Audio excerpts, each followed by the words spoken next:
A very good morning to everyone. எல்லாரும் எப்படி இருக்கிறீங்க? இந்த புதிய நாளை கடவுள் நம்மளுக்கு கொடுத்ததுக்காக அவருக்கு நன்றி சொல்லும். இன்னைக்கு நம்ம வாசிக்க போற வேத பகுதி சங்கீதம் 126. சங்கீதம் 126 ஆரோகண சங்கீதம். சீயோனின் சிறையிருப்பை கர்த்தர் திருப்பும் போது சொப்பனம் காண்கிறவர்கள் போல் இருந்தோம். அப்பொழுது நம்முடைய வாய் நகைப்பினாலும் நம்முடைய நாவு ஆனந்த சத்தத்தினாலும் நிறைந்திருந்தது. அப்பொழுது கர்த்தர் இவர்களுக்கு பெரிய காரியங்களை செய்தார் என்று புறஜாதிகளுக்குள்ளே சொல்லிக் கொண்டார்கள். கர்த்தர் நமக்கு பெரிய காரியங்களை செய்தார், இது நிமித்தம் நாம் மகிழ்ந்திருக்கிறோம். கர்த்தாவே, தெற்கத்தி வெள்ளங்களை திருப்புவது போல எங்கள் சிறையிருப்பை திருப்பும். கண்ணீரோடே விதைக்கிறவர்கள் கம்பீரத்தோடே அறுப்பார்கள்.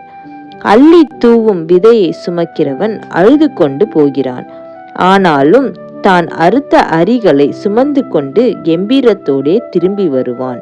ஆமீன். சங்கீதம் 126. ஜெபம். அன்புள்ள ஏசப்பா, இந்த நாளை கொடுத்தீங்களே அதுக்காக நன்றி.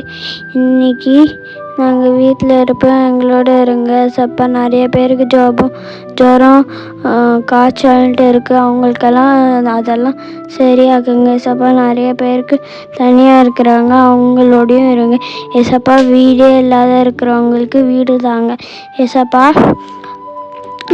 சாப்பாடு இல்லாத இருக்கிறவங்களுக்கு சாப்பாடு தாங்க, அதுக்கு நன்றி. ஆமே. Thank you so much. Have a good day.